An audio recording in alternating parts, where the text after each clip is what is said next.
Beijing's yuan ambitions spark some seemingly unrelated policy shifts. Commentary. Beijing, seemingly out of the blue, has liberalized two areas that it had previously regulated strictly.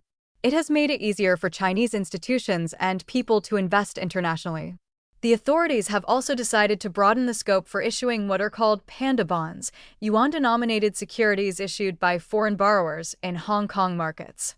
Though these actions seem rather distant from one another, both aim squarely at Beijing's management of the yuan, keeping it as cheap as possible to support export growth and promoting the currency's use internationally. The links involved here have a few twists and turns, but the flow is clear nonetheless. The starting point is China's huge trade surplus. It reached a record dollar equivalent of $1.19 trillion in 2025, and as of July this year, the most recent period for which data are available, it hit a monthly record of $112.5 billion.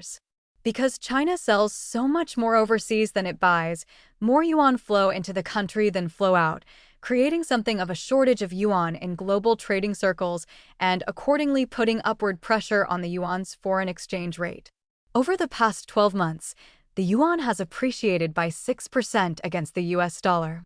While that gain may create a point of pride for the prestige-conscious folks in Zhongnanhai, it is also a concern because the yuan's rising exchange rate makes Chinese goods more expensive for foreigners, thereby undermining a source of China's export strength.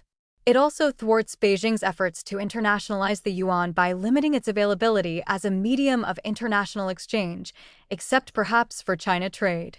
To counter these unwanted effects, Beijing has made efforts to push the yuan back onto global markets.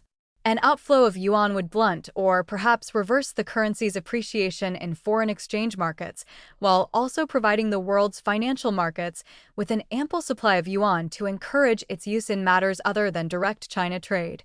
That is to say, to help internationalize the currency. That is where these two liberalizations come into the picture.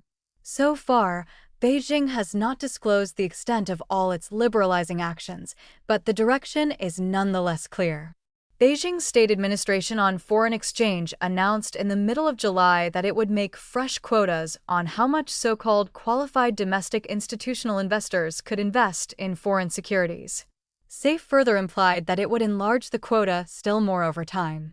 Such an outflow of yuan could do much to reverse the implications of the trade surplus. And these funds offer considerable potential. QDI assets rose by some 57% in 2025 to 833.7 billion yuan. Although SAFE's Director General Xiaoxing stated that the enlarged quotas would better support and meet the legitimate and compliant overseas securities investment needs of domestic residents, which is no doubt true. He hardly disguised Beijing's primary motivation when he added that the decision was mostly to advance the two-way opening of China's financial markets, in other words, the internationalization of the yuan. An increase in the issuance of panda bonds would have similar effects. With foreigners issuing yuan-denominated bonds, that is, borrowing yuan, more and more of China's currency would enter international markets, holding back the rise in the yuan's foreign exchange value and encouraging its use in global finance.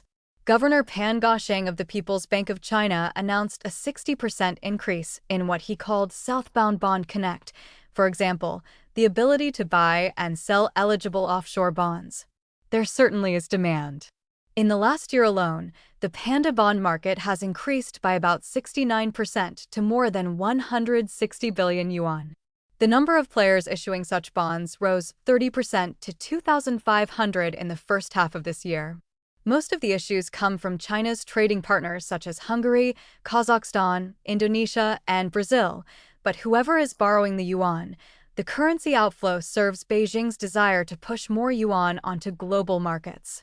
It remains far from apparent how successful Beijing will be in these efforts to keep the yuan's foreign exchange rate from rising too far and to internationalize the yuan. It is even less clear whether Beijing can reach its longer-term goal of supplanting the US dollar as the world's primary means of international exchange, what bankers and economists refer to as the global reserve. But the links between these objectives and recent liberalizations should be clear.